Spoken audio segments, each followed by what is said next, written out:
Bismillahirrahmanirrahim. Assalamualaikum warahmatullahi taala wabarakatuh.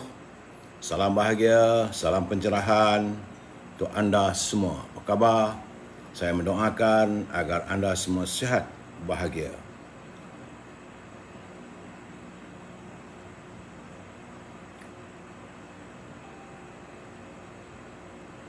Apa khabar Saudara Syah Ibrahim? Apakah anda mendengar suara saya? Sebab saya ini untuk teman-teman dalam Facebook. Sebab saya menggunakan mic ni boleh pakai ke tak boleh pakai? Kalau tak boleh pakai, saya kena tukar mic lain. Adakah suara saya okey? Bagaimana Saudara Abstalak, Saudara Ismail, Saudara Empat Tulang Kering, Saudara Herman, Saudara Harun Muhammad, Saudara Kopel Daro, Saudara Musafah Ilyas, Saudara Ismail Don, Saudara Diana Dia, Saudara Syuhami. Waalaikumsalam. Tulisan kecil sangat, saya tak nampak. Kalau saya tak dapat santun ni, minta maaf lah. Dah umur-umur begini saudara. Jadi bagi teman-teman yang jika ada gangguan, sebab semalam saya cuba masuk Instagram tak dapat. Sebab tu yang jadi kelang kabut semalam tu. Jadi hari ini kalau ada sesuatu pada Facebook, anda boleh lari pada Instagram saudara.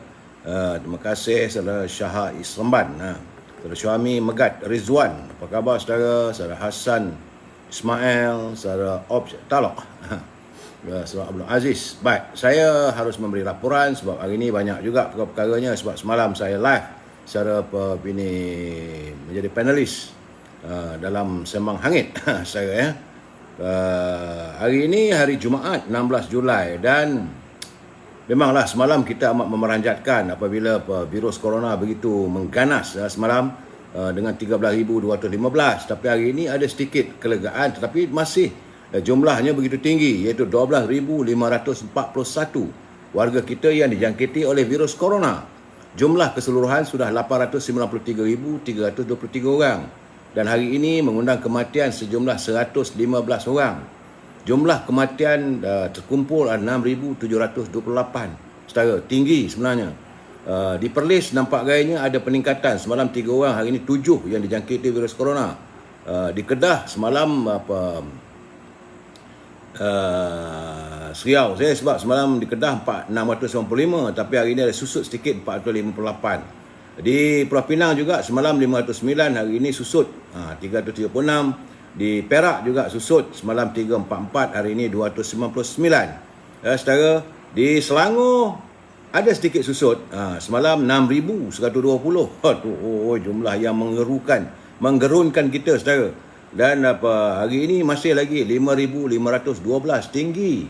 Jumlah keseluruhan di Selangor yang dijangkiti oleh virus corona sudah 312,000 saudara. Bukan satu angka yang kecil. Di wilayah Persekutuan masih terus meningkat. Sebab semalam 1,499, hari ini 1,542. Di Putrajaya ada peningkatan sedikit, semalam 53, hari ini 62. Dan di Negeri Sembilan, semalam 1,603, hari ini masih lagi 1,619, tinggi. Di Negeri Sembilan, warga yang kecil, negeri yang kecil tapi ramai sangat yang kena. Jumlah keseluruhan di Negeri Sembilan yang dijangkiti oleh virus corona sudah 58,978 orang, saudara. Di Melaka nampak gayanya ada peningkatan begitu ketara. Semalam 484, hari ini 575. Nampak gayanya di Melaka ni masih lagi belum susut. Sejak dia mengganas menyerang 800 lebih itu hari. Hari ini masih lagi 575. Begitu juga di Johor. Pola-pola di Johor ada peningkatan amat ketara. 3 hari lepas 396. Semalam dia naik 599. Dan hari 609. Saudara Zali, terima kasih. Saudara Beauty Maria.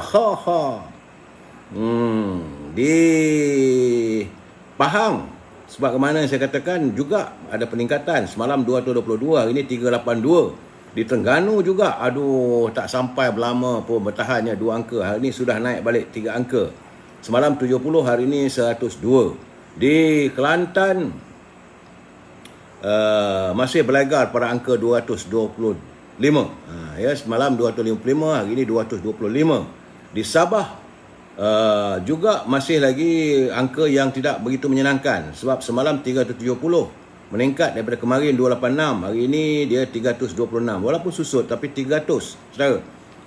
Tapi alhamdulillah lah, Labuan kekal susut 2 angka dan jumlahnya tak begitu tinggi. Semalam 26, hari ini 24. Tetapi di Sarawak nampak gayanya ada peningkatan yang begitu ketara ya saudara. Sebab semalam daripada dia naik daripada 289 dia pergi ke 363, hari ini 423. Itulah gambarannya tentang virus corona di seluruh negara. Keadaan yang begitu menggerunkan kita. Saya harap saudara semua berhati-hati, jaga diri, jaga kebersihan, kita jaga kita lah, tak payah nak depend dengan orang lain Dan kalau saudara sudah mengambil vaksin, duduk berehat di rumah, jangan keluar, sebab tiada kepastian mereka yang sudah mengambil vaksin ini tidak akan dijangkiti oleh virus corona. Jadi elakkan untuk berada di tempat yang ramai, lakukan penjarakan sosial dan sebagainya.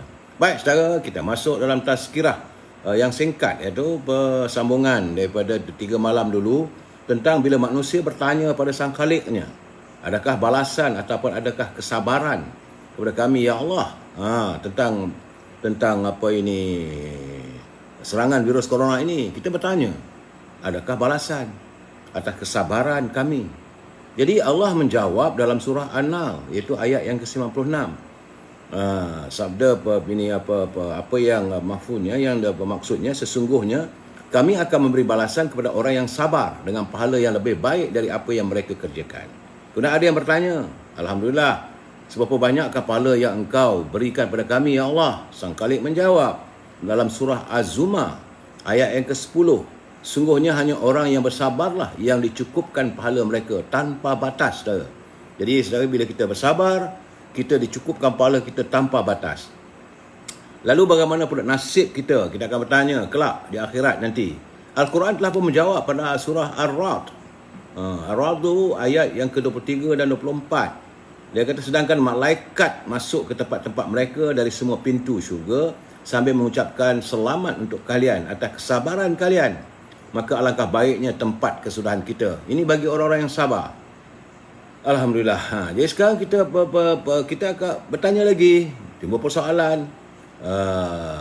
Ya Allah, memang kita tenang, kita redha dengan Tuhanmu. Kami bersabar dengan ujianmu. Dan nyatalah dalam surah Al-Bayyinah ayat yang ke-8, Allah menyatakan Allah redha terhadap mereka dan mereka pun redha kepadanya. Dan redanya Allah adalah lebih besar. Itu adalah keberuntungan yang maha besar. Itulah sedikit culipan yang saya dapat kiriman teman-teman. Bila kita menata Al-Quran itu, isi kandungannya itu perlu kita hayati. Ada maksud. Jadi bila persoalan yang kita dapat ini sudah pun jawab dalam Al-Quran. Baik saudara? Baik. Mutiara kata kita hari ini adalah rezeki itu ujian saudara. Rezeki itu adalah ujian. Kita mewah bukan bermakna kita mulia. Dan kita kesempitan bukan bermakna kita hina. Ubatnya adalah sabar dan syukur. Kalau kita mengalami masalah, kita bersabar. Kalau kita mendapat lebihan, kita bersyukur. Jadi itulah mutiara kata kita, rezeki itu ujian. Kita mewah bukan bermakna kita mulia. Dan kita miskin atau kesempitan bukan bermakna kita hina. Ya saudara, fikir-fikirkanlah. Baik. Salam impian moratorium dan kumpulan wang simpanan pekerja RM10,000. Sehingga saat ini belum lagi saya dapat jawapan daripada kumpulan simpanan pekerja bilakah wang itu akan diterima oleh pencarum, apakah diluluskan, sama ada iSINA ke, iCitra ke, i2 ke, ini ke. Sebenarnya rakyat sekarang ni dah menyampah. Itu sebenarnya. Bila sebut tentang kumpulan wang simpanan pekerja ni, saya yakin para penyimpan, pelabur, mereka akan mengatakan, I dah menyampah, dah letih menunggu, I letih, tak larat lagi. Tapi mereka begitu keadaannya, masih lagi jawapan proses akan. Begitu juga dengan moratorium. Masih lagi ada surat-surat yang menuntut hutang dan sebagainya. Dan keadaan ini memanglah tidak menyenangkan kita. Kita berharaplah supaya pimpinan di anjung kuasa di Sri Perdana itu dapat memikirkan setuntas-tuntasnya. Kita sekarang ni letih saudara. Lunyai dah rakyat sebenarnya. Dan sebab itu saya selalu berpesan, duit rakyat digunakan sebegitu secara sembrono. Dan kalau kita berbelanja tanpa had, maka negara akan menuju ke muflisan, saudara. Sebab itu kita minta agar parlimen bersidang, tapi tak tahulah apa nak jadi. Baik saudara, perbincangan kita malam ini judulnya sepatutnya ini semalam kita bicarakan, tapi sebab semalam saya ada live secara jadi panel kepada siaran Sembang Hangit. Jadi saya tunda dan malam ini kita meneruskan. Tajuk perbincangan kita malam ini adalah asalkan ada dedak. Dah geram dah, tak larat nak bercakap lagi dah. Asalkan ada dedak. Tapi sebelum saya memberi pencerahan, kita santuni dulu apa kata pantun Pak Nazil. Kita rindu dengan Pak Nazil semalam. Kata Pak Nazil, kutip kuinin di pagi hari, ada masa petik papaya. Maklumat kini di hujung jari, tunggulah masa pilihan raya. Jadi beliau mengingatkan pada pimpinan, jangan membuat kenyataan yang bukan-bukan. Tunggulah rakyat, bukan lama pun, setahun setengah aja lagi. Katanya lagi, pagi-pagi buka jendela, udara bersih, masuk mengintai. Apalagi hujah berjela, hendak disisih menyembah lantai. Nak cerita apa? Jadi kita tak adalah kata mereka bohong, tapi nak kata apa lagi? Apa sembang lagi? Nak lakukan pada rakyat. Rakyat kan begitu terkesan. Tak apa. Tak lama saudara. Jeda waktu kita pilihan raya, kita dah masuk tahun ketiga, 2 tahun. Itu bagi kerajaan yang paling haprak sekali. Kalau terpaksa tunggu sampai 5 tahun baru adakan pilihan raya. Selalunya 4 tahun dah panggil pilihan raya. 4 tahun, 4 tahun setengah.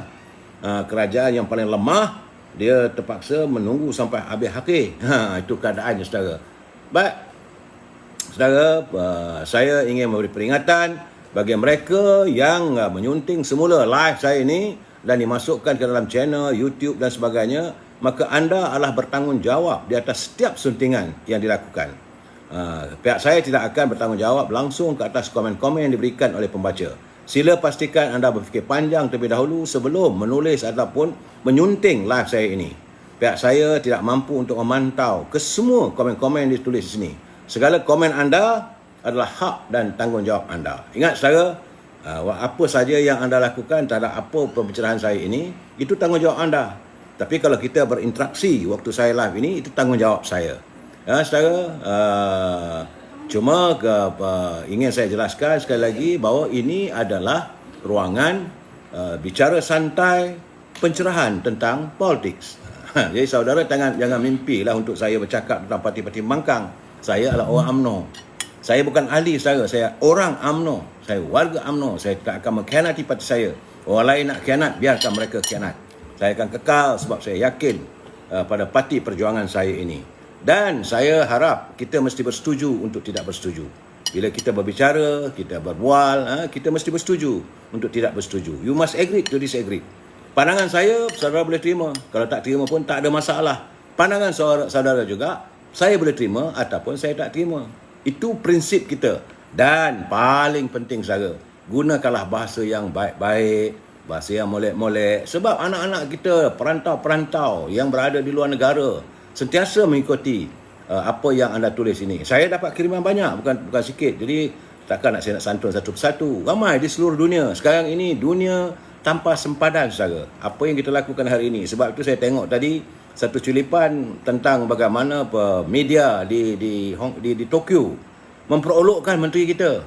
Jadi saya sedih lah. Cerita tentang Spanish Fly dan sebagainya. Masih kata takkan dah habis, rupanya ada lagi. Dan benda inilah saya kata kalau kita pimpinan, jangan sekali mengeluarkan kenyataan yang bukan-bukan. Fikir sebelum mengeluarkan suatu kenyataan. Saya tak mau sebut lebih daripada itu.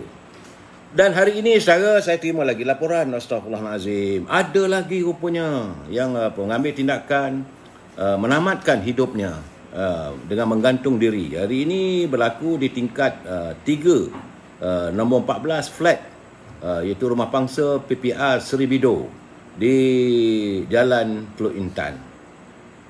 Saya tak mau sebut nama lah sebab ini akan dikenang sampai bila-bila pada keluarga. Ini semua lain tidak ada apabila bangsa sudah tidak mampu lagi untuk menerus kehidupan. Saya cukup belas melihat tadi, ada gambarnya pula, ada orang cuba untuk menyelamatkan pernafasannya, tapi akhirnya setelah diberitahu sudah tiada. Saya mendengar tangisan anaknya. Sedih, pilu yang teramat, saudara. Bila anaknya menangis, ayah, Saya dapat rasakan kehilangan yang teramat.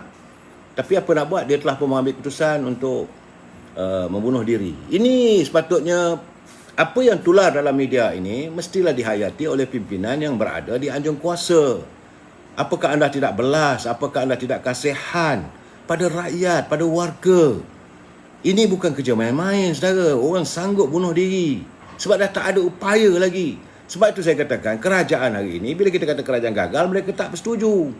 Kalau tak gagal macam mana? Kalau orang dah sanggup bunuh diri, the end of the days, end of the road lah, end of the life. Jadi sekarang ni saudara, bagaimanapun hari ini kabarnya Yang Amat Berhormat Timbalan Perdana Menteri Datuk Ismail Sabri mengumumkan bahawa PKPD, Perintah Kawalan Pergerakan Daerah di 34 buah mukim di Selangor ditamatkan. Tapi bagaimanapun ada pula daerah lain pula, iaitu daerah sebelah utara negeri Selangor, di beberapa Hulu Selangor, di daerah Batu Cave, di daerah Selayang dan sebagainya. Jadi saya tak tahulah dalam keadaan begini, orang nak sabut gaya PKPD, tak tahulah. Saya tidak dapat rasional. Kerana setiap kali kita melaksanakan Perintah Kawalan Pergerakan PKPD, jumlah mereka yang JKT berterusan meningkat, bukan berkurangan.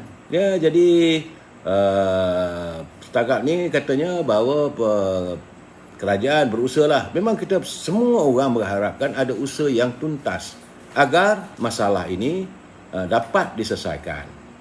Bagaimanapun saya menerima kiriman daripada saudara Ahmad Akmal Rabani.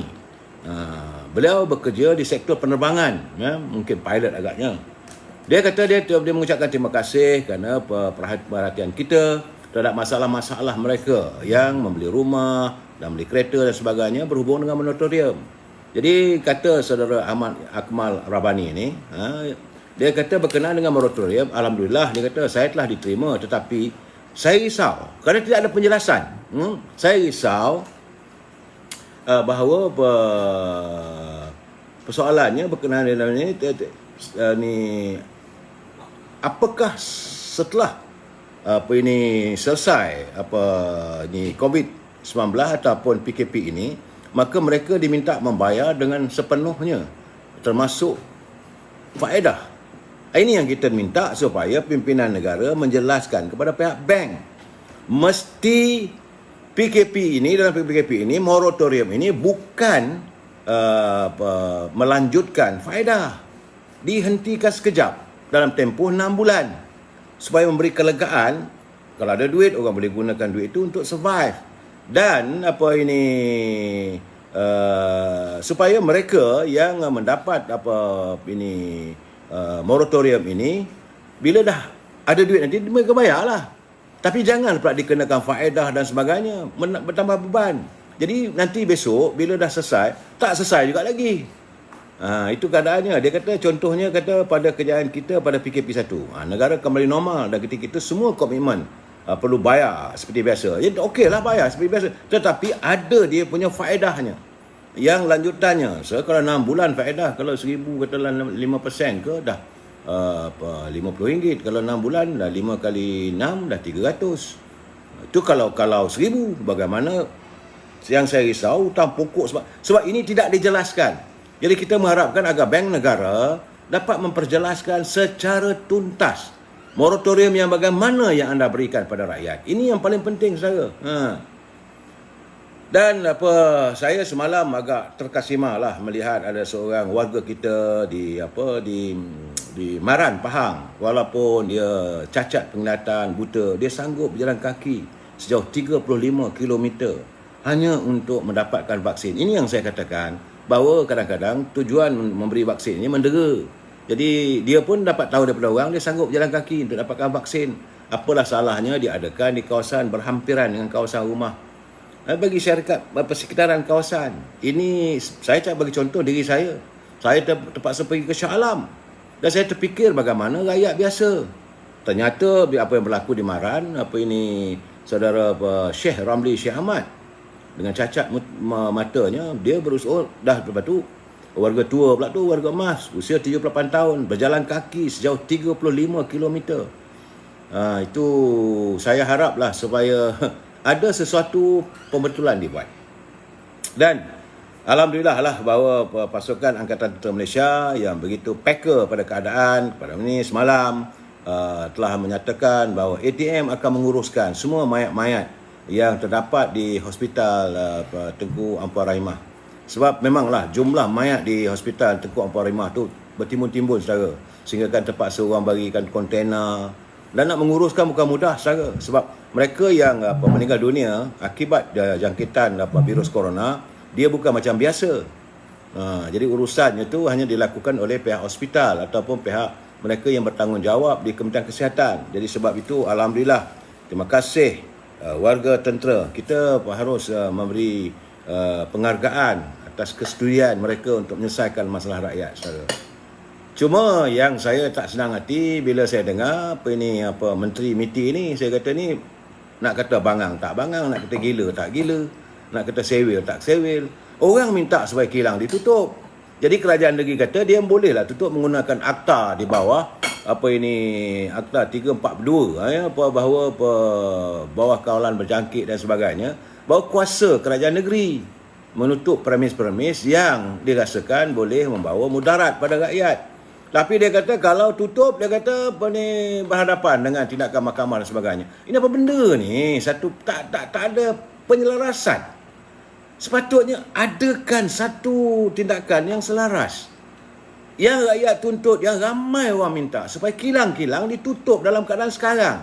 Kerana ternyata bahawa virus corona ini, COVID-19 ini merebak begitu banyak di kawasan-kawasan kilang, kerana pekerja-pekerja kilang ini diletakkan di asrama. Mereka duduk ramai-ramai, seorang berjangkit semua kena. Lepas tu masuk ke kilang. Dalam kilang tu pula ada pula warga tempatan. Maka benda ni bergejala terus. Tapi jangan kata bila warga tempatan masuk ke kilang dapat jangkitan daripada mereka yang tinggal di asrama, tentunya daripada pekerja-pekerja daripada luar negeri, ya.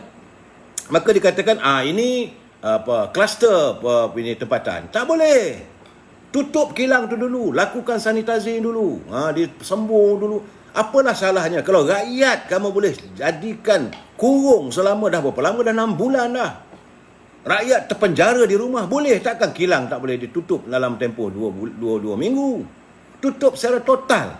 Saya tak tahulah Azmin Ali ni fikir macam mana lah dia orang mikir. Dia banyak mereka meletakkan kepentingan wang. Ini soal ekonomi dan sebagainya. Bagi saya ini tak tahulah. Saya marahlah saudara. Bagaimanapun kita terima kasihlah pada Yang Amat Berhormat Datuk Seri Ismail Sabri. Dia kata dia menubuhkan bahawa RCI tabung haji ditubuhkan. Alhamdulillah, ini tuntutan rakyat. Kita enggak, sebab sekarang ni banyak aset-aset tabung haji yang telah terjual.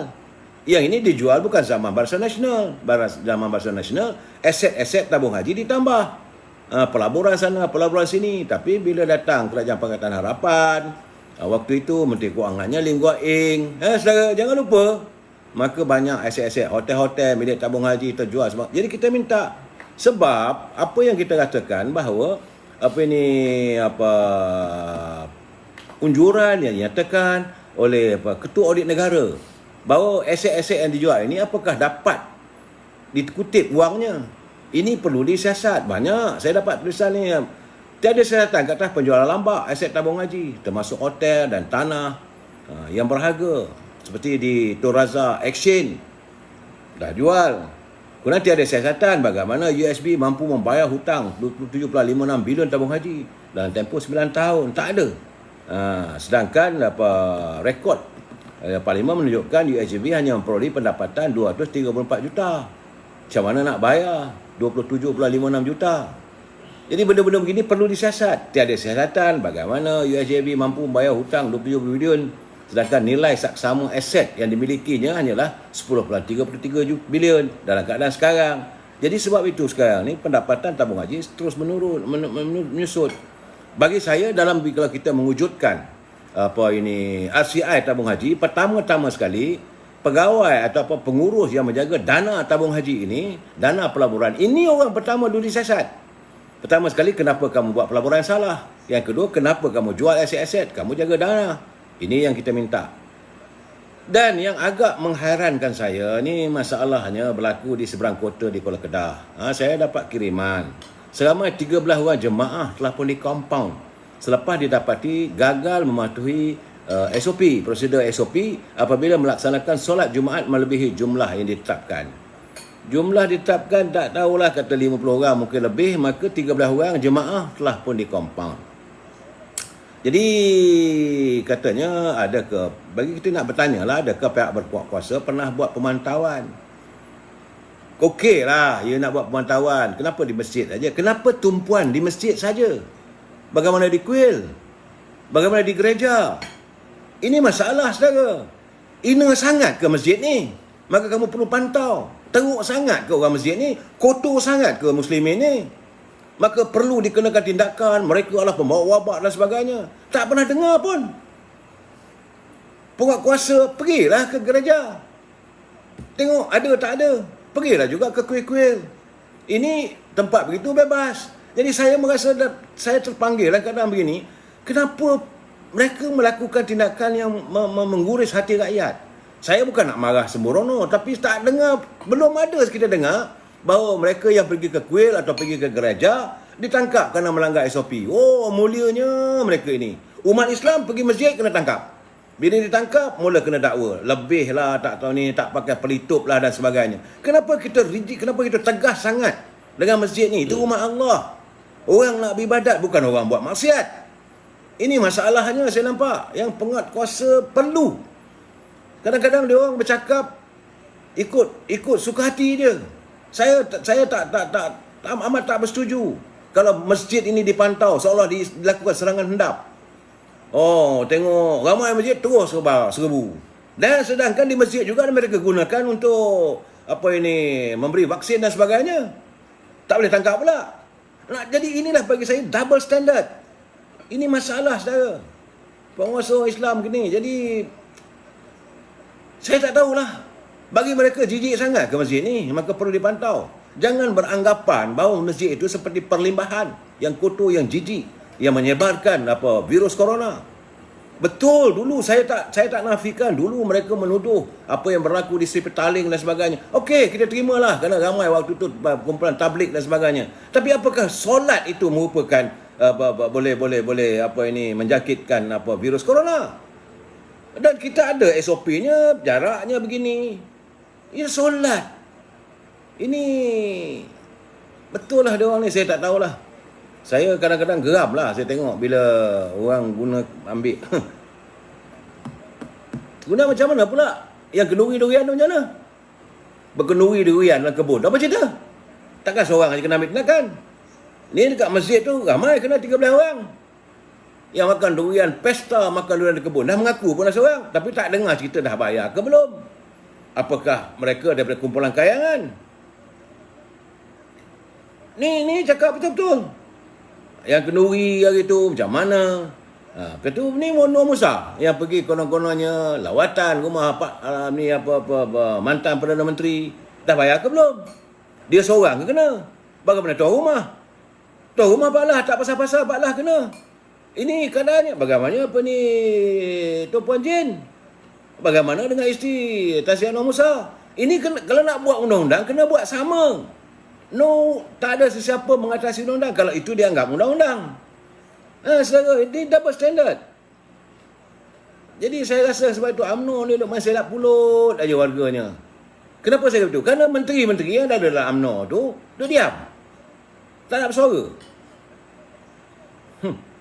Sekarang kes dah naik 12,000. Semalam 13,000.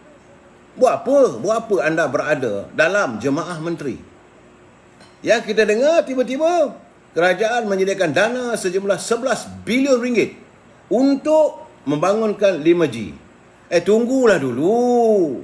Sekarang hampir okey dah. Apakah keperluan sangat-sangatnya nak bangunkan 5G ni dengan menggunakan dana duit kerajaan sebanyak 11 bilion? Gunakan duit tu bagi untuk rakyat.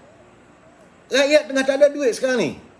11 bilion tu tinggi, saudara. Kalau rakyat kita 32 juta, okeylah ambil setengah. 15 juta. Seorang 1,000 baru dalam 15 bilion. Gunakanlah itu dapat seorang 1,000. Dalam keadaan susah sekarang. Bila dah senang besok nak buat 5G ke 10G ke, kau nak bangunkan 20, tak pernah kita bising. Rakyat tidak pernah bising kalau bila pimpinan kerajaan mahu berbelanja untuk pembangunan negara. Tapi yang rakyat bising, suasana tak kena. Bila nak tarik sokongan, tak kena, bukan waktunya, tak sesuai. Tapi dalam keadaan sekarang ni, kau nak melabur pula 11 bilion. Itu sesuai. So, itu yang saya kata kadang-kadang I cannot brand lah with this type of activity dia orang ni. Betul-betul kadang-kadang ni. Sebab itu sekarang saya menghormati lah apa yang dilakukan oleh Datuk Seri Hamidah. Datuk Hamidah mantan Esko Kerajaan Negeri Perak, dia pergi buat laporan polis. Sebab laporan polis terhadap Tommy Thomas yang dilaporkan olehnya dulu yang mendesak supaya disiasat mantan pegawai negara katanya tak berjalan. Sebab itu dia melakukan laporan sekali lagi. Dan kita minta supaya apa-apa sahaja laporan polis yang dibuat oleh rakyat mesti ambil tindakan. Tambah-tambah lagi macam Tommy Thomas. Kerana ini katanya itu merupakan laporan kali kedua. Dia dah buat pada 20 Mei dulu. Dan dia tidak nampak ada tindakan. Jadi terpaksalah dia buat. Kerana pernyataan palsu yang dilakukan oleh katanya lah, saya tak tahu apa ini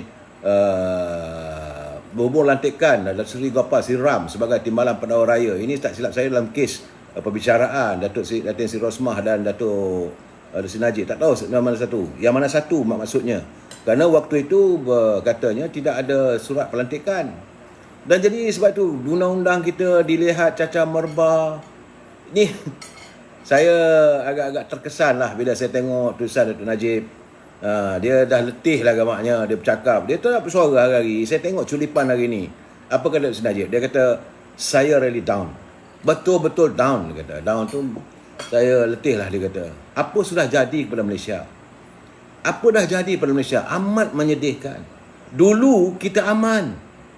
Dulu kita stabil. Dan kita membangun. Ada peluang untuk kita maju bersama. Ada pertumbuhan ekonomi yang mantap.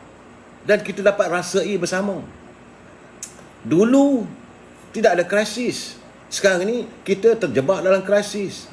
Tapi bila ada krisis, kita atasi bersama. Kita sama ada dengan aman, peace, stability and progress. Kita maju ke depan. Tapi hari ini tumbang, hancur segala-galanya. Kepimpinan amat penting pada hala tuju yang kita sendiri tak tahu, tak jelas. Sedangkan rakyat perlu diutamakan. Sebab itu kita katakan bahawa dalam keadaan begini, the best thing lah tukar kepimpinan. Banyak orang kata kalau sekarang ni tukar pemimpin tak akan menyelesaikan masalah. Cuba saudara lihat apabila Amerika mengambil keputusan menukar presidennya daripada Donald Trump kepada Joe Biden. Waktu itu pilihan raya diadakan di Amerika, masa itu memang Amerika mengatasi beratus-ratus ribu orang. Bukan hanya dijangkiti oleh virus corona, berjuta yang mati. Tapi Amerika menjalankan pilihan rayanya dan mereka menukar pimpinan. Now hari ini Amerika dah tenang lah. Joe Biden, bukan kerana Joe Biden, kerana keyakinan rakyat dan kestabilan politik. Tidak lagi melihat cacar merba, cara Donald Trump dan sebagainya. Jadi kerana itu, saya merasakan, kalau perlu pilihan raya, buatlah pilihan raya. Kalau perlu mereka yang berada di anjung kuasa berundurlah. Sebenarnya, banyak orang kata, bila kita tuntut begitu, orang kata UMNO gila kuasa. UMNO tak pernah gila kuasa, saudara. Saya terima kiriman daripada saudara Abdul Razman Sata. Dia kata, saya ingin menyatakan bahawa UMNO Barisan Nasional perlu membersihkan barang-barang antik yang ada di dalamnya. Ini yang saya setuju. Jangan kerana barang-barang antik tersebut UMNO menjadi tidak relevan kepada Gen Y, Gen X, generasi Y, generasi X dan generasi Z. Rakyat dan ahli picisan seperti dia katanya dah meluat melihat ahli-ahli politik bercakap tapi semuanya fake. Tak ada apa pun yang mereka lakukan melainkan bercakap hanya untuk political survival mereka saja. It's a fake. Itu saya menghormati saudara Abdul Razman Sata. Dia kata, satu lagi dia kata, ahli macam kami ni tak kisah pun dia kata. Mereka nak buat rumah besar istana pun. Kami tak ambil kisah. Nak kereta mewah, pandai-pandai kamu lah. Nak kahwin 4-5 pun kahwin lah. Tapi kami rakyat marahin ni selalu mengatakan, pandai makan, pandailah simpan. Jangan kamu tayang dekat orang. Akhirnya rakyat akan merasakan dah bagi jawatan, mereka lupa janji dan sumpah pada rakyat. Sebabnya sibuk nak isi kantung sendiri. Jadi dia kata, maaflah kalau saya terkasar bahasa. Saya kata bukan kasar bahasa, ini fakta. Sebab what people are reacting now, and this is what the pembangkang use when they have the podium. Inilah digunakan oleh parti pembangkang yang memperlasa UMNO. Kerana pimpinan UMNO yang ada dalam tu sekarang ni, saya rasa bukan saja sekadar ini mereka lah parasit, bukan lagi orang usang yang perlu dibersihkan. Jadi Datuk Seri Presiden UMNO perlu melakukan pembersihan secara tuntas. Jangan fikirlah kawan ke, jangan takutlah. Rakyat ahli UMNO di akar umbi sekarang ni menanti tindakan wajar daripada pimpinan UMNO di tingkat 38 terhadap mereka-mereka yang dianggap dah sekarang ni dah jadi bukan kupang tembaga. Ada pun tak menambah. Tak ada mereka ni. Jadi akhirnya rakyat seolah ditipu. Kesian dia kata. Tipu hidup, kesian Datuk Seri Najib kena fitnah. Tapi salahkan rakyat. Bila Datuk Seri Najib kena fitnah, what those the so-called MKT buat? Saya dah cakap dulu, mereka bila dalam keadaan begini mereka tinggalkanlah. Hari ini mereka berboyong-boyong lah mengurungi yang Muhammad boleh Tengku Adnan sebab dah bebas. Kerana Tengku Adnan ni memanglah beliau orang kaya, dalam bebas begini mengharapkan sesuatu. Tapi bagaimana Datuk Najib terbiar sepi. Bagaimana Datuk Zahid dipiciskan. Malahan mereka berusaha untuk menyingkirkan Datuk Seri Zahid. Sebab itu Datuk Zahid kena betul mengambil tindakan now or never. Itu bagi saya dia mesti firm waktu sekarang ni. Mana-mana ahli UMNO, sama ada dia bergelar menteri, sama dia bergelar Umar Timbalan Perdana Menteri pun, zaman Dr. Mahathir Timbalan Perdana Menteri pun dia sauknya bersekalagu. Sebab yang paling penting nak menyelamatkan bahtera, bukan menyelamatkan individu. Bahtera perlu diselamatkan, rakyat perlu diselamatkan, warga UMNO perlu diselamatkan. Kita tidak mahu adanya mereka-mereka ini yang menconteng arang di muka UMNO. Huduh UMNO ni kerana mereka, bukan kerana parti UMNO itu sendiri. Jangan salahkan ahli akar umbi. Ahli akar umbi setia. Ahli akar umbi melakukan walak yang begitu tinggi terhadap pimpinan. Ahli akar umbi setia dan menyantuni. Tapi kerana adanya parasit-parasit ini, dan akhirnya orang melihat jijik pada UMNO, mereka disalahkan. Macam sekarang, suka tak suka, orang sudah menyalahkan UMNO kerana UMNO berada dalam kerajaan Perikatan Nasional yang dilihat gagal menyelesaikan masalah COVID, yang dilihat gagal menyantuni masalah ekonomi rakyat. Rakyat terus kelaparan, rakyat terus bunuh diri. Jadi kerana itu, orang kata ini salah UMNO lah. Sebab bagi pimpinan dalam Parti Pribumi Bersatu, mereka kata, no, kami tak ramai. Kami cuma berapa orang, 6 orang aja ahli PPPM. Ahli UMNO yang ramai jadi menteri. Ini keadaan sekarang, saudara. Bila sebut tentang COVID, jangan salahkan kerajaan. Menteri UMNO yang menyelesaikan. Ada menteri, ada Datuk Adam Baba, ada menteri Kari Jamaluddin yang buat pengumuman tiap malam, Timbalan Perdana Menteri. UMNO semua tu. Memanglah akhirnya UMNO disalahkan. Jadi orang macam ni perlu apa kita simpan lagi kalau mereka tak ada wibawa, tak mampu menyelesaikan. Ataupun kerana mereka ikut cakap. Yang ada 2-3 orang lagi tak cerita lah, dah bercakap hari pumpang. Nah, saudara, dah 3 tahun dah Datuk Seri Zahid Hamidi menerajui UMNO. This is the time. Tak usah fikir lagi lah. Macam-macam lah sekarang ni. Mereka mencipta kononnya UMNO ni nak mengadakan jajaran dengan Anwar Ibrahim, nak mengadakan jajaran dengan DAP. Berkali-kali saya katakan, belum pernah dalam sejarah UMNO duduk bertanding dalam pilihan raya bersama dengan DAP. Tak pernah. Yang bersama dengan DAP Dr. Mahathir, yang kata bahawa anak dia calon jadi Perdana Menteri lah, Azmin lah calon Perdana Menteri, orang lain tak ada kelayakan lah. Pada dia saja yang layak. Anak dia, Azmin, siapa lagi? Isyamuddin lah. Semua orang keliling dia, kroni-kroni dia. Tapi orang lain tak boleh. Dan UMNO tak pernah Dr. Mahathir bersama dengan DAP naik sepentas, kutuk Melayu bagian arak. Bacalah, dengarlah balik di metip. Malahan, Perdana Menteri sendiri. UMNO ni parti dah kelongkang apa semua. Kita dengar pun menyerap darah. Dan malahan dia kata orang UMNO ni boleh dibeli. Orang UMNO boleh dibeli scheme of thing. Sakit dada saya bercakap benda begitu. Jadi dia kata, artinya orang Melayu UMNO ni asal ada dedak. Saudara, dalam sirah, kena ingat kan, dalam sirah perjuangan Rasulullah, para sahabat dulu, bila berperang, luka-luka mereka tu, mereka bangga memperlihatkan, mempamerkan badan mereka yang berpaut-paut dengan pedang dan sebagainya. Bahawa mereka berperang sama dalam perang Siffin, perang Uhud dan sebagainya, perang Badar, luka-luka badan mereka. Dan mereka tidak pernah lari daripada akidah untuk meneruskan perjuangan Islam. Walaupun ditawarkan dengan wang ringgit dan sebagainya, tak lari. Itu tentang bagaimana tentang kita ada wira-wira Islam. Talhah bin Ubaidah, Sa'ad bin Abi Waqqas, Khalid Al-Walid, Sa'ad bin Ubaidah, Abu Ubaidah bin Ibni Jarrah, Abu Bakar As-Siddiq, Umar Al-Khattab. Ini semua wira-wira Islam. Kenapa UMNO yang beragama Islam tidak mahu menjadikan ini sebagai idola mereka dalam perjuangan? Kenapa pimpinan UMNO boleh tewas hanya kerana scheme of thing? Dapat jawatan, dapat wang ringgit. Akhirnya kita terjebak dalam keadaan yang begitu hina sekarang. Saudara, saya juga ada dapat satu celipan. Saya tengok ada satu kisah yang tentang seorang pemimpin yang paling dibenci di Eropah, iaitu tak silap saya Stalin. Stalin ni memang zalim. Okey? Tak tahulah orang lain nak puja, mereka pujalah. Bagi saya dia zalim lah. Peperangan, membunuh dan sebagainya. Apa dia buat? Satu hari, dia ambil seekor ayam, dia cabut bulu ayam tu. Habis sampai togel ayam tu. Okey? Lepas tu dia panggil dia punya pengikut dia 5-6 orang, dia kata tengok. Ayam ni dia kata walaupun badan dah bertubuh dengan darah, dia akan ikut dengan aku. Macam mana? Sebab dia pegang dedak. Dia tabur dedak, ayam ikut. Dia jalan, ayam ikut.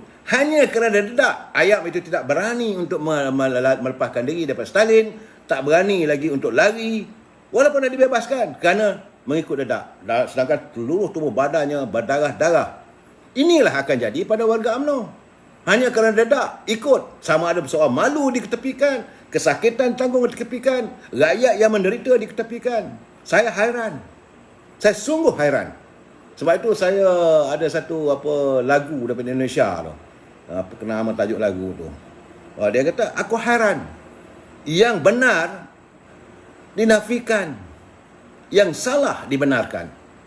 Aku hairan.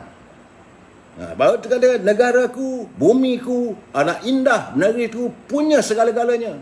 Tapi jangan ambil sendiri. Jangan kamu kebas sendiri. Bagi saya lah. Saudara, kita terima hakikat. Pimpinan hari ini gagal menangani COVID-19. Semalam hari ini melepasi angka 10,000. Rakyat diburu ketakutan sekarang ni. Jadi sebab sepi, bukan artinya diam itu rakyat tidak memakan apa-apa. Rakyat merasakan bahawa mereka diburu ketakutan. Bilakah masanya virus ini akan singgah ke rumahnya? Kerana tidak ada, betul lah, vaksin. Apakah vaksin itu penyelesaian terakhir? No. Dan baru inilah yang ini Ketua Pengarah Kesihatan Tan Sri Malaysia mengatakan boleh guna vaksin ke ayat ubat tu. Sepatutnya adalah gunakan ubat dan sebagainya. Dan kalau boleh kita galakkan rakyat kita, gunakanlah apa-apa yang boleh sesuai untuk rawatan secara tradisional. Orang Melayu ni kaya dengan rempah ratus. Daripada dunia luar datang ke bumi Nusantara ini semata-mata untuk mencari rempah ratus. Ada untuk jadikan ubat. Orang Melayu punya ubat. Saya ingat lagi sebab almarhumah nenek saya dulu bidang kampung. Tak ada pula pun ambil makan pil dan sebagainya. Tapi tumbuk segala cabat, cili putanya, segala rempah ratus jadikan ubat. Okey, 12 anaknya. Tak ada pula zaman moden ni ambil ubat dan doktor apa semua 2 orang 3 orang. Saya ingat lagi. Allah ya rahmah datuk saya tu. Pergi ambil ubat, duit ubat orang kampung. Bukan mahal mana pun. Untuk satu rawatan salin sampai 44 hari. Dalam RM25 je. Segala rempah ratus. Tapi kita di sini ada rempah ratus, kita bukan tak ada. Malahan daripada Timur Tengah kita ada sumek, kita ada habatus sauda. Seperti yang mana yang dilontarkan Datuk Lokman Adam, dia kata kita ada kita punya daun sembambu lah, daun serai. Kalau bolehlah, usahakanlah. Ini keadaan. Dan kerajaan hari ini gagal menangani ekonomi rakyat. Masalah sekarang ni bukan hanya menghantar makanan. Betul, kita kata bahawa makanan itu perlu. Tapi berkali-kali saya katakan tidak mencukupi sebagaimana kebiasaan. Yang rakyat tidak makan, di samping itu perut dia tu dia dirundung kerunsingan. Saya nak tanya hari ini, apa Menteri Ekonomi merancangkan dalam keadaan COVID ni, apa aktiviti ekonomi yang boleh kita lakukan? Bagaimana untuk sprint di ekonomi? Dan selepas COVID-19 nanti ni, apa yang perlu dilakukan? Sebab rakyat dah koyak rabak. Sama ada T20, sama ada B40, sama ada M4640 ataupun B460, semua dah tonggang langgang. Saya lalu kat kedai-kedai semua dah tutup, banyak fosil untuk disewa, fosil yang kena keluar daripada rumah dan sebagainya. Apa pimpinan nak buat? Ini persoalan kita. Kerana saya melihat bahawa kerajaan gagal dan mengakibatkan pelabur-pelabur lari. Macam mana kita nak meyakinkan? Pelabur lari bukan kerana kita tidak mempunyai prasarana yang lengkap. Prasarana untuk ekonomi, untuk kilang-kilang selengkap-lengkapnya yang terbaik adalah di Malaysia. Pertama-tama sekali, kalau kita ada kilang berhampiran dengan pelabuhan. Kilang-kilang kita diletak di persekitaran berhampiran dengan lapangan terbang untuk ekspor dan sebagainya. Kita mempunyai hasil bumi, kita ada minyak, kita mempunyai gas yang banyak, kita mempunyai hasil getah yang banyak, kita mempunyai kelapa sawit yang begitu banyak. Tapi apa yang kita lakukan sehingga pelabur lagi? There must be a reason. Bagi saya, reasonnya tidak lain tak bukan kerana kita tidak mempunyai perundangan yang jelas, tuntas dan kita menghormati perundangan. Segala perlembagaan kita ni begitulah keadaannya. Tak tahulah, saya tengok saudara. Ini yang sekarang ni. Now, sekarang ni saya minta maaf lah, ada orang tanya macam mana Dr. Mahathir. Saya minta maaf lah Dr. Mahathir. Saya ingat, saya berharap lah Tun, dalam keadaan begini, duduklah di rumah, duduk di kasmayang. Umur pun dah 55, 56. Saya tengok satu video tu, satu orang tu usia 100 tahun pun dah terketar-ketar. Berapa lama lagi Tun? Tak payahlah. You dah laksanakan sesuatu, okey lah. Kita faham. You dalam segi politik karier itu agak suasana yang memenatkan bangsa. Tenat kita ni. Sudahlah, tak payah nak campur. You nak perbaiki pun you tak ada dah. Zaman dulu dah tak ada. Zaman dulu UMNO sebagai sebuah parti yang menguasai sepenuhnya. Sekarang dah tak ada. Now, tidak ada sebuah parti pun yang dapat majoriti. Sebab itu kita harus membina balik. Warga UMNO kena membina balik keyakinan. Sebab itu saya bersetuju dengan pandangan daripada Susah Agung UMNO. Dia jelas. Datuk Ahmad Maslan mengatakan bahawa soal kesetiaan dan tata etika parti adalah sesuatu yang perlu dipertahankan. Jadi mereka yang tidak mahu mengikuti kehendak ataupun keputusan parti, maka pintu besar. Saudara Awang Nu daripada Kuching. Nah, bagi mereka yang tidak bersetuju dengan parti, the only way, tinggalkanlah parti ini. Tak apa.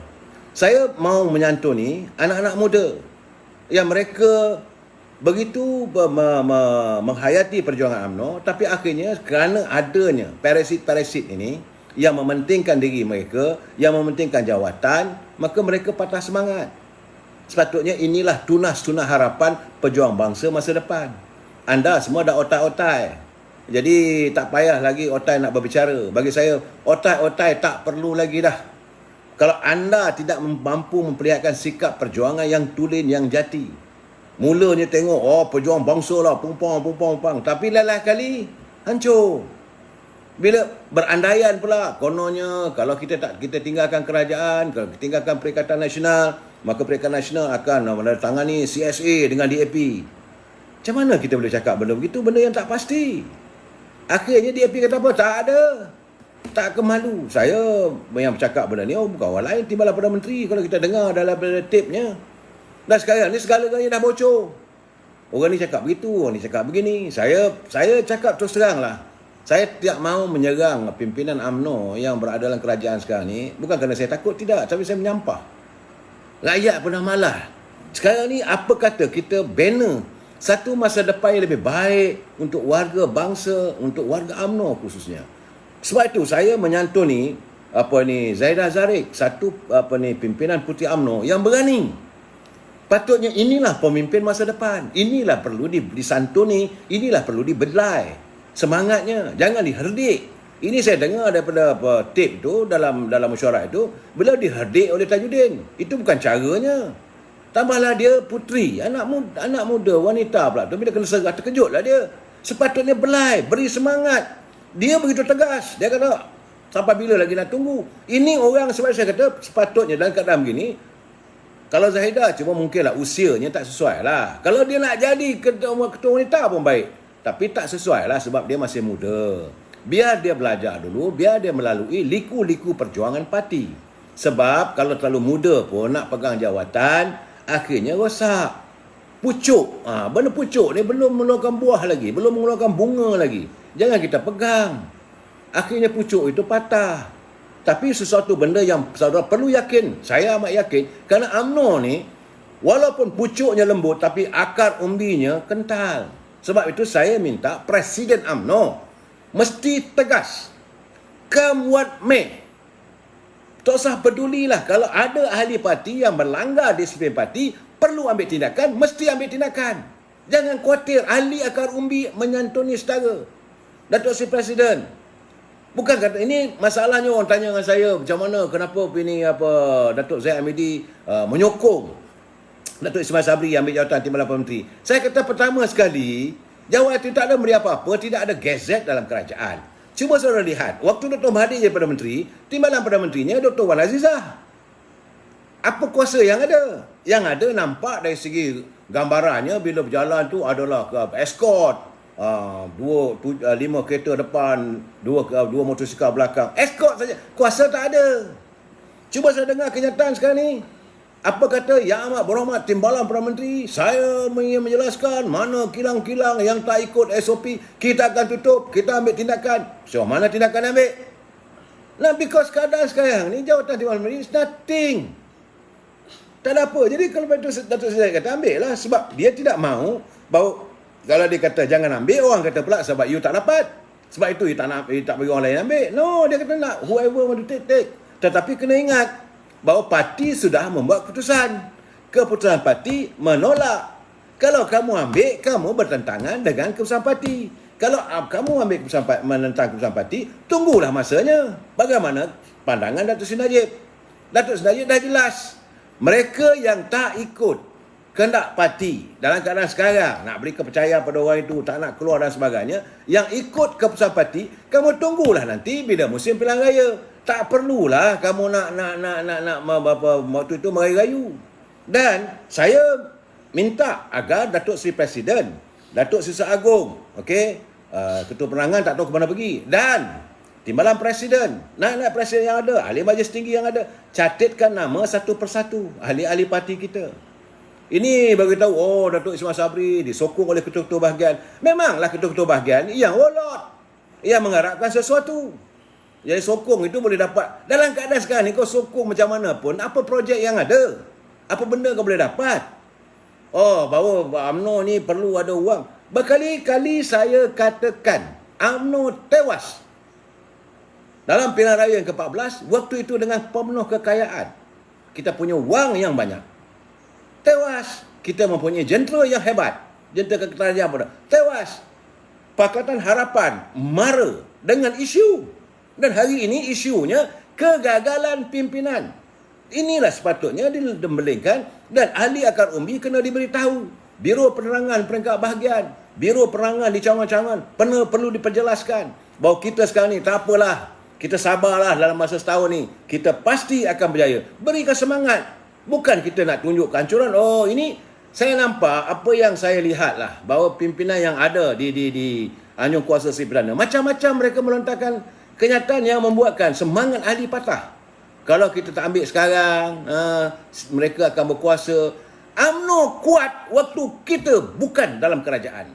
UMNO begitu kental semangatnya. Perpaduan UMNO kukuh waktu kita menjadi pembangkang. Sepatutnya kukuhkanlah perpaduan itu. Walaupun kita berada hanya di picisan. Kita bukan ada di anjung kuasa, saudara. Buat malu je. Jawatan-jawatan menteri apa semua dapat tu. UMNO sekarang ni, UMNO orang salahkan. Tak ada pun. Tak ada membawa makna pun. Tengoklah sekarang ni menteri-menteri UMNO yang ada dalam tu. Semua senyap sepi. Oh, tapi bila dengar kita mesti membuat satu perincian. Kita buat begitu. Apa yang kamu buat? Saya tidak ada berkeyakinan pada mereka. Jadi untuk pilihan raya akan datang, saya minta dan mulai saat ini, kalaulah presiden ada nama, sedang nama orang ini, yang mana perlu diketepikan, singkirkan. Ahli UMNO akan berdiri teguh di belakang Datuk Seri Presiden. Kalau Datuk Seri Presiden sanggup berani mengambil keputusan, menyingkirkan orang-orang yang dilihat sebagai parasit yang akan menghancurkan UMNO. Rakyat hilang kepercayaan. Mereka yang, sebab itu bila orang bertanya dengan saya bahawa UMNO ni, saya meluatlah saya tengok laporan tu, UMNO pecah 2, pecah 3. Masa bila UMNO pecah 2, pecah 3, yang berpecah di atas, di pucuk tu. Di pucuk tu seolah macam kena panah peti. Dia pucuk tu aja yang bergegar, bawah tak ada. Bawah mantap. Tak ada, saya tak dengar pun di peringkat akar umbi, ini orang Anwar Musa, ini orang Zaid Hamidi, ini orang Tok Mat. Tak ada. Semua warga UMNO. Kita maju, mara ke hadapan. Tapi apa yang berlaku di atas? Oh, saya ada ni, ketua bahagian. Ketua bahagian ni besok kena langgar. Dan saya berseru pada teman-teman yang sempat melihat apa-apa live saya ini. Kalau anda sebagai warga UMNO, sampai masa nanti, sila bertanding. Jangan risau. Kita bertanding dengan semangat, dengan kekuatan bahawa kita mahu mengembalikan kembali UMNO itu ke tempat asalnya. Kita tak mahu lagi melihat UMNO ini dijaja, dijual. UMNO bukan bahan dagangan. UMNO bukan rumah untuk mereka menimba kekayaan. UMNO bukan pasar komoditi. UMNO adalah perjuangan demi rakyat, untuk rakyat. Tiada lain dan tidak bukan. Janganlah kita risau. Jadi sebab itu, kepada Datuk Seri Presiden, Datuk Seri Ahmad Zaid Hamidi, bertindaklah. Mereka di semua ni, semua demi dedak. Orang demi dedak, jadilah ayam-ayam yang ditogelkan oleh Stalin. Berdarah-darah tubuh badannya tu, tapi ditabur dedak, masih mematuk-matuk lagi. Kita tidak mahu sebegitu. Kita mahu, kalau jadi ayam, biar ayam jantan. Tapi jangan risau, saudara. Ayam jantan kalau tak berkokok pun, mentari akan timbul juga. Kalau ayam jantan tidak berkokok, fajar tak menyensing. Jadi kita menanti pilihan raya ni, pasti akan datang. Cuma yang kita melihat bahawa masalah pada 26 hari bulan, saya berhubung juga dengan beberapa wakil rakyat. Masih lagi belum ada notis. Saya pun tak tahu macam mana benda boleh berlaku. Sebab Parlimen sepatutnya katanya memesyuarat pada 26 hari bulan. Panggilan mesyuarat apakah hanya melalui media sosial? Apakah hanya melalui pengumuman? Patutnya speaker ini. Sebab itu malam tadi saya bercakap terus terang. Saya kata kalau ahli-ahli Parlimen merasakan speaker tidak menjalankan tugas dan tanggungjawabnya, bawalah usul. Tak payah nak pecat presiden, tak payah nak pecat Perdana Menteri, pecat speaker lah dulu bagi saya. Sebab anda semua ramai 220 orang. Kalau betul-betul ada kekuatan, first kali kalau rasa speaker tak betul, buanglah speaker. Sebab sekarang ni dah tinggal lagi berapa hari? Tinggal hari ni 16 hari bulan, 10 hari, less than 10 days. Kata sahabat saya, dia masih lagi belum menerima notis ataupun surat panggilan nak mesyuarat. Macam mana? Ini Parlimen, Dewan yang paling mulia. Setiap apa yang dibicarakan dalam Parlimen tu ada imuniti dia. Tapi sekarang ni begitu. Yang apa yang kita dapat, bahawa mesyuarat akan diadakan pada 26. Kemudian keluar satu takwim baru. Takwim baru itu mesyuarat pertama, penggal keempat. Jadi saya kata penggal ketiga tak ada ke? Artinya kalau penggal ketiga tak ada, setahun Parlimen tak bersidang. Apa yang saya dapat tu takwim yang dikeluarkan oleh pejabat speaker. Dia kata mesyuarat pertama penggal keempat pada 6 September hingga 30 September. Balik pada asal lah. Ya, selama ini kita tuntut, masih lagi September jugalah. Dan takwim kedua pada 25 Oktober hingga 16 Disember. Back to the square. Jadi yang terjerit selama ini, yang mengatakan Parlimen akan bersidang pada 26, tak ada mana-mana lah. Cuma mesyuarat betul lah. Kalau macam mana kata Datuk Seri Najib, kalau sekarang mendengar menteri datang bagi penjelasan ini lebih baik bercakap siarkan dalam YouTube, siarkan dalam Instagram, siarkan dalam Facebook. Lebih baik begitulah dia kata. Sebab tak ada makna. Sebab tidak boleh untuk dibicarakan. Tidak boleh. Yang rakyat tuntut, kita hendak supaya Parlimen bersidang agar setiap masalah rakyat dibincangkan secara tuntas. Ini bukan masalah sesiapa. Ini masalah rakyat. Ahli Parlimen adalah wakil rakyat. Wakil rakyat ini mewakili sebab kepercayaan telah diberikan, mandat dah diberikan oleh rakyat untuk mereka menyantuni segala masalah ini, dibincangkan, diperhalusi. Dan ini tidak berlaku kalau pada 26 hari bulan nanti hanya sekadar untuk menjelaskan keadaan. Saya tak tahulah macam tu keadaannya, saudara. Demi dedak mereka melakukan apa saja. Kita bincang lagi malam besok. Kita cari isu yang terlalu panas. Semoga saudara berehat seketika. Wabillahi taufiq wal hidayah. Assalamualaikum warahmatullahi taala wabarakatuh. Selamat malam.